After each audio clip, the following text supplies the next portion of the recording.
Manuel Álvarez Tronjé, presidente de la Asociación Proyecto Educar 2050. Hola Manuel, ¿qué tal? Hola Pablo, ¿cómo están? Bien, te aprovecho para intentar salir de la coyuntura. Bueno, te agradezco mucho. Mira, cuando te escuchaba, tenía en mente una famosa caricatura de Quino Mafalda, donde ella está con un libro leyendo en la mano y dice: de tanto ahorrar en educación nos hemos hecho millonarios en ignorancia. Y la verdad que esta es una frase para reflexionar, porque los argentinos, esto lo hemos conversado muchas veces, Pablo, lo hemos conversado con los años. Llega un 11 de septiembre donde tendríamos que estar todos juntos con el color celeste y blanco de la mejor educación para el país. Y lamentablemente estamos hablando de incumplimiento y de un incumplimiento del derecho. Aprender es un derecho, está previsto así en nuestra Constitución. Fíjate lo sabio que fueron nuestros constitucionalistas que en 1853, cuando definieron el derecho de enseñar y de aprender. Y aprender es un paso más arriba que la educación. Es decir, cuando hablamos del aprendizaje de nuestros hijos, de nuestros seres queridos, hablamos de que justamente se han formado, no solamente que han estado 10, 12 o 7 años en una escuela. Y los argentinos tenemos el triste récord de tener en los exámenes aprender que hacemos año a año, 7 de cada 10 chicos que están en el último año del secundario no pueden realizar un ejercicio de matemáticas. Y además tenemos el récord de que más del 50% no termina esa escuela obligatoria. Si algún día nos pusimos de acuerdo en que es obligatorio el secundario, ¿cómo es posible que esto suceda? Entonces, creo que este 11 de septiembre nos tiene que llevar a reflexionar, pero reflexionar sobre, digamos, con profundidad sobre este sentido de aprender es un derecho, y este es un derecho humano que está en la Declaración de los Derechos del Hombre y está en nuestras leyes, y lo tocamos todos los años, y la verdad que allí hay muchas cosas que no estamos considerando y las estamos dejando pasar. Bueno, muy bien, llega un 11 de septiembre, pensemos en lo que fue el maestro Sarmiento y en lo que fue esa generación que tomó a la educación como el pivote y la locomotora de desarrollo de nuestro país. Y démonos cuenta que es muy grave lo que está sucediendo porque los chicos no aprenden. Argentina no aprende. Vos sabés, Manuel, que esta mañana hablaba con un tipo que se ha cansado de escucharse a sí mismo y de leerse a sí mismo, ¿no? Valga justamente la paradoja. Y que es mi amigo don Guillermo Jaime Echeverri, presidente de la Academia Nacional de Educación. Digo que se ha cansado porque él escribió La tragedia educativa allá por los años 90. Entonces cada vez que lo llamamos y cada vez que tenemos esta charla, como pasa contigo, como pasa con algunos otros expertos en temas educativos, uno rodea la impotencia, ¿no? Rodea la cuestión de la imposibilidad. Entonces ahí te quiero preguntar, podemos abarcar a los obstáculos con distintas miradas, que los gremios, que los gobiernos, que los parches, que la falta de una mirada integral, que la falta de consenso político, que la falta de valentía política, que la falta de inteligencia para no separar la educación de cualquier otro tipo de discusión. Y esta mañana, como suele hacer habitualmente, Guillermo planteaba también la falta de demanda de los padres. Sí. Mira, yo lo veo por ese lado, porque vos conocerás, y esto es algo que también defiende Guillermo, hay una encuesta famosa que dice que más del 80% de los padres te responden: mira, la educación de mis hijos está bien, la educación del país es fatal, es una barbaridad. Es decir, no hay peor ciego que el que no quiere ver. Ese relato autoconstruido, defensivo, tan pueril, tan tonto, tan... Claro, y la verdad es que debe ser porque como padres nos cuesta admitir que estamos equivocándonos, porque verdaderamente los chicos no están aprendiendo. El derecho de aprender no es solo una delegación, una tercerización de colocar a un chico en una fábrica que es la escuela para que la escuela le enseñe y lo haga aprender, sino que todos somos responsables de la educación. Y por eso es que me parece bien este concepto de despabilar a la sociedad y que se levante en un grito, así como lo ha hecho por otras cosas. Tenemos varios ejemplos, inclusive este año, de manifestaciones por las calles pidiendo por A o por B, que lo haga por el derecho a la educación, por el derecho a aprender. Porque si no tenemos educación, esto es sinónimo de futuro. No tenemos futuro como país. Entonces, yo creo que evidentemente tiene que haber una demanda social, y sobre todo que los argentinos somos muy amigos de hacer causas, y de darnos cuenta en algunos momentos, como lo fue, vos lo vas a recordar, ¿te acordás la muerte del hijo del ingeniero Bloomberg? Sí. Que la gente salió a la calle reclamando seguridad, o que después en Ni Una Menos, y todo lo que ha sido la campaña por el derecho de la mujer. Bueno, eso creo que nos tendría que levantar como argentinos a decir, no puede ser. Es decir, tenemos que cambiar y tenemos que ponernos, ¿qué otra cosa mejor para que nos una que una mejor educación?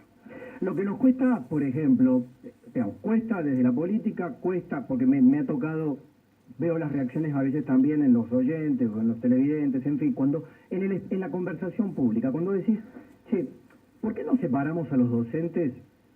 Les exigimos, los formamos.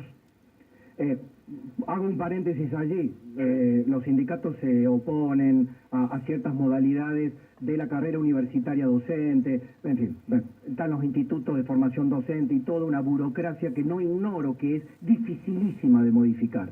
Pero vamos a preparar docentes de excelencia. Los mejores tienen que ser docentes. Canadá, por caso, no sé, otros países, vos me dirás con mucho mayor conocimiento. Ser docente significa una exigencia formidable, solo pueden serlo los mejores. Para eso necesito pagarles bien, para que socialmente sea bien visto, deseado, buscado, querido. Ahora, eso, volviendo a Sarmiento, se me ocurre que se puede hacer desde arriba para abajo, no esperar la autoconciencia social de que la necesidad de la educación es algo fundamental. Mira, son muchas cosas que deberíamos poner en una mesa de consenso, como vos lo decías, y conversar con todos los jugadores de la educación, los sindicatos, las autoridades, los padres de familia, los medios de comunicación, los académicos, y encerrarnos, no sé, por un mes a decir tenemos que llegar a consensos, 4, 5, 6, los que fueran, y además darnos cuenta que muchos de esos consensos están en la ley que votamos hace 12 años atrás y que no los estamos cumpliendo. Pero la verdad que esta búsqueda de consensos debería ser una exigencia de la sociedad que nos grite, esto no puede seguir sucediendo, es decir, el crear un enemigo, el decir el problema es uno solo. No, este es un problema difícil que necesita de un plan, de una política de Estado y de considerarlo prioridad nacional. Como dice la ley, Pablo, esto está en la ley, artículo 3 de la ley. Entonces yo digo, ¿cómo es posible que no lo gritemos para reclamarlo? Porque si ya está, en algún momento nos pusimos de acuerdo, tenemos que hacerlo, busquemos los consensos y con una sociedad argentina que se ponga a un solo objetivo, que no sea solo política de gobierno, ¿entendés? Donde se enfrenta la grieta y donde todos los marzos tenemos la discusión y después tenemos hasta hoy 40 y pico de días de paro, por ejemplo, en una provincia como Neuquén. ¿Cómo es posible, entendés, que sigamos arrojando y perdiendo tiempo y aprendizaje, que es verdaderamente el futuro? Entonces, acá hay un verdadero llamado, creo que vos lo dijiste, voluntad política al consenso en este tema. Bueno, ahí es donde le toca. Tuve una charla hace unos días con el ministro Finocchiaro, una charla privada, no puedo revelarlo. A partir de la preocupación, Córdoba, la Universidad de Córdoba estaba tomada, el rector Hugo Yuri con una impotencia formidable, entre defender lo que era lógico, no podía haber una oferta salarial solo del 15%, porque si no, nada de lo que estamos conversando puede ser viable, ¿no? Claro, y es hipócrita, porque si nosotros decimos que queremos jerarquizar la profesión y todos nos llenamos la boca diciendo sí, es la educación, después a quienes tienen la obligación de instruir estamos pagando con un sueldo miserable, evidentemente estamos equivocando, ¿no? Pero a lo que me refiero es que cuando hablábamos con Finocchiaro, decía, pero ¿dónde está la discusión, por ejemplo, para plantear qué universidades hacen falta para un país tan extenso como el nuestro, para aprovecharlas regionalmente y que no se amontonen facultades de abogacía en 10 metros cuadrados, tener 7 facultades de abogacía? ¿A dónde está la planificación, el espacio para pensar eso? Bueno, uno lo ve a ahogados en la coyuntura, en la cuestión salarial, que le pasa históricamente a casi todos los ministros de educación de este país. Sí, y yo creo que entonces deberíamos hacer esa convocatoria, un consenso, porque evidentemente esto necesita de liderazgo y de voluntad política. Entonces esa voluntad política además tiene que tener muy en cuenta este plan, que es un plan verdaderamente enganche a largo plazo, es un plan de nación, no es un plan de gobierno. Entonces me parece que ahora los líderes tienen que convocar a esto, y yo veo algunos que están haciendo un trabajo muy, acordate que la educación es federal y tenemos 24 jurisdicciones, pero bueno, tenemos que ponerlo esto como un verdadero objetivo nacional que nos lleve a todos, como en el 83 fue la democracia, hoy ponernos, decir, bueno, muy bien, es la educación, y la educación que nos configure como un país a futuro con metas, porque vamos a tener metas, saber quién las hace, saber quién las audita, para de alguna manera establecer una política seria de plan de educación. Acordate que en algún momento se habló, te acordás del plan maestro, qué sé yo, que se iba a mandar al Parlamento, nunca se mandó, nunca terminó. Entonces ese tipo de cosas son las que tenemos que reclamar y gritar en voz alta.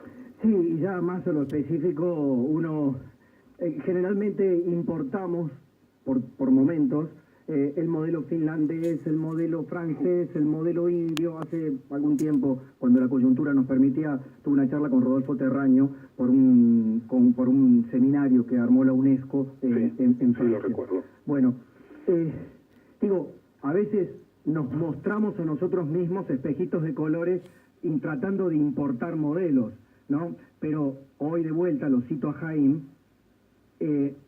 tenemos que reconstruir lo básico, la figura de un docente que sepa mínimamente contenidos esenciales, tenga la capacidad y la pasión para transmitirlos. Esa idea de docente o de maestro con la que uno, gracias a Dios, se formó. Sí, es cierto, es como vos decís, Pablo, pero también el tema es tan apasionante que nos va a llevar también a los cambios de las competencias del siglo XXI que hoy se necesitan y que significan que la tecnología, la educación mediada por las tecnologías, estos chicos que están pidiendo además un cambio, que en la secundaria se aburren, todo eso lo tenemos que llevar a una mesa para además utilizarlo como plataforma de lanzamiento. Entonces probablemente eso nos permita avanzar muchos lugares en el mundo, porque los argentinos somos dinámicos en esas crisis.